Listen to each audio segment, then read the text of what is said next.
ఇటీవల కాలంలో మొన్న ఏఐఎస్ఎఫ్ హన్మకొండ జిల్లా సమితి ఆధ్వర్యంలో ఈ హన్మకొండ జిల్లా కేంద్రంలో ఉన్నటువంటి శ్రీ చైతన్య పాఠశాల ఏదైతే ఉన్నదో ఆ శ్రీ చైతన్య పాఠశాలకు సంబంధించి ప్రశాంత్ నగర్లో ఉన్నటువంటి శ్రీ చైతన్య పాఠశాలకు ఓపీ పర్మిషన్ కానీ రికగ్నేషన్ కానీ తర్వాత ఎట్లాంటి అనుమతులు ఫైర్ సేఫ్టీ అని చెప్పి పెట్టుకున్నాడు, ఫైర్కి ఎగ్జిట్ ఉన్నటువంటి పరిస్థితులు లేవు.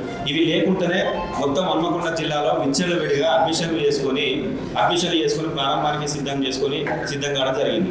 ఈ తరుణంలో మాకు సంబంధించినటువంటి జిల్లా ఉపాధ్యక్షులు జక్కుల భానుప్రసాద్ ఆధ్వర్యంలో శాంతియుతంగా ప్రశాంత్ నగర్లో ఉన్నటువంటి శ్రీ చైతన్య పాఠశాల ఏదైతే ఉన్నదో శ్రీ చైతన్య పాఠశాల ముందు ధర్నా చేద్దామని చెప్పేసి పోయిన సందర్భంలో 5 నిమిషాల నుంచి 10 నిమిషాలు మా కామ్రేడ్స్ ధర్నా నిర్వహించుకోవడం జరిగింది.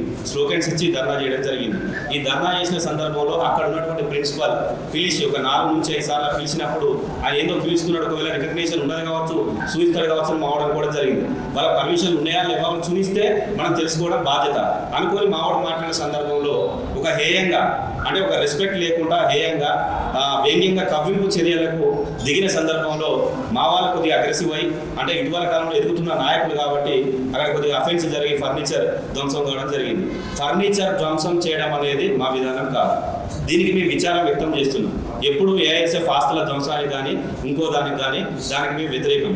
మేమేమంటున్నామంటే ఇది అయిపోయిన తర్వాత మా వాళ్ళు అక్కడి వెళ్ళిన తర్వాత నేను రెస్పెక్టెడ్గా వాళ్ళని తీసుకొని మనం అక్కడ శాంతియుతంగా రాజ్యాంగం మనకు ఏదైతే హక్కు ఇచ్చిందో ధర్నా చేయడం తప్ప ఇంకోటి మనం చేయొద్దు అని చెప్పేసి వీళ్ళని పోలీసు వారి దగ్గరికి నేనే స్వయంగా తీసుకొని వెళ్ళడం జరిగింది. సార్ అక్కడ ఈ విధంగా జరిగింది, మా వాళ్ళు చేసింది ఇదంటే సంబంధిత సెక్షన్స్ ఏవైతున్నాయో ఆ సెక్షన్స్ మా వాళ్ళ మీద పెట్టడం జరిగింది. చట్టాన్ని మేము గౌరవిస్తాం, దీన్ని ఎదుర్కొంటాం, కానీ మేము కూడా పిటిషన్ ఇస్తాం, మేము కూడా దానిపైన ఉన్నత విద్యాధికారులకు మేము కూడా ఇస్తాం, మీరు కూడా చర్యలు తీసుకోవాలని చెప్పేసి సంబంధిత కాజీపేట సిఐ గారికి మేము విన్నవించుకోవడం జరిగింది.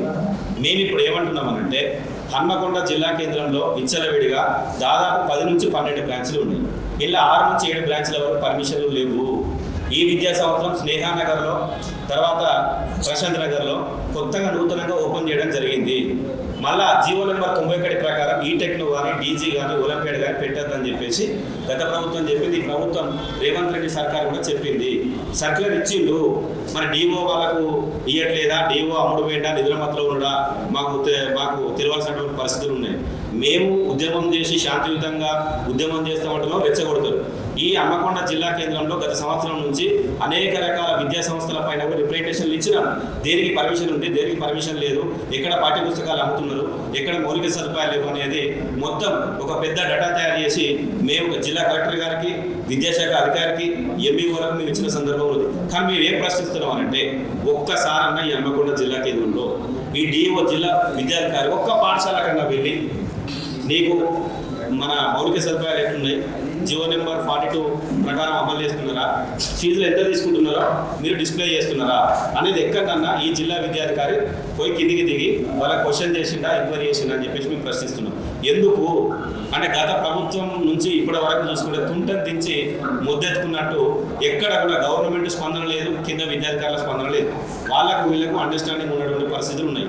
శ్రీ చైతన్య పాఠశాల విద్యా సంస్థలు ఏవైతున్నాయో దాన్ని ఈ రోజు లేదా రేపు ఈ జిల్లా విద్యాధికారులు సీజ్ చేయకపోతే ఒక 4,000 నుంచి 5,000 మంది విద్యార్థులను తీసుకెళ్లి మేము జిల్లా కలెక్టర్ కానీ డిఓ ఆఫీస్ కానీ ముట్టడిస్తామని చెప్పేసి ఈ సందర్భంగా మేము డిమాండ్ చేస్తున్నాం, హెచ్చరిస్తున్నాం. ఈరోజు పాఠశాలలైనా, స్కూల్స్ అయినా, కాలేజెస్ అయినా కానీ, లేకపోతే కేజీబీ కస్తూర్బా గాంధీ బాలికల విద్యాలయం అయినా కానీ, లేకపోతే గురుకుల పాఠశాలలైనా కానీ కనీస వసతులు లేకుండా విద్యనైనా కానీ, అంటే కనీసం వాళ్ళకి వాష్రూమ్స్ బాగా లేకుండా కానీ, లేకపోతే ఫ్యాన్స్ ఇబ్బందులైనా కానీ, లేకపోతే కిటికీలకు పర్దాలు లేకుండా ఎన్నో దోమలకి వాళ్ళ హెల్త్ ప్రాబ్లమ్స్ ఎన్నో ఫేస్ చేస్తున్నారు. కనీసం ఈ కేర్ టేకర్స్ అయినా కానీ లేకపోతే ఎలాంటి ప్రభుత్వం ఇంతగానం అంటే విద్యార్థులు ఎంత ఇబ్బందులు పడుతున్నా కానీ కనీసం గుర్తించట్లేదు. పేరెంట్స్ అంత కష్టపడి వాళ్ళని చదివిస్తుంటే ఈ గవర్నమెంట్ ఏమో కనీస వసతులు లేకుండా విద్యార్థులను ఎంతగానో ఇబ్బంది పెడుతున్నారు. అంతెందుకు ఇప్పుడు కాకతీయ యూనివర్సిటీ ఉంది. యూనివర్సిటీలో కనీసం ఎన్ని రిప్రజెంటేషన్ ఏఎస్ఎఫ్ తరఫున ఎన్ని రిప్రజెంటేషన్స్ ఇచ్చినా కానీ కనీసం ఇంత ఇనిషియేట్ తీసుకోవద్దు, ఇంత రెస్పాన్సిబిలిటీస్ కూడా లేదు. మా రెస్పాన్సిబిలిటీస్ పరంగా మేము అడుక్కుంటే బుచ్చగల లెక్క ప్లేట్లు పట్టుకొని అడుకోవాల్సి వస్తుంది. అట్లా అడుక్కున్నా కూడా కనీసం బుచ్చగల కన్నా ₹2 ఇచ్చినా కానీ వాళ్ళు తింటారు కావచ్చు, కానీ మేము అడుకుంటే కూడా విద్య మాకు అందించట్లేదు కదా. మరి ఇదేం గవర్నమెంట్ నాకు అర్థం కాదు. కనీసం మరి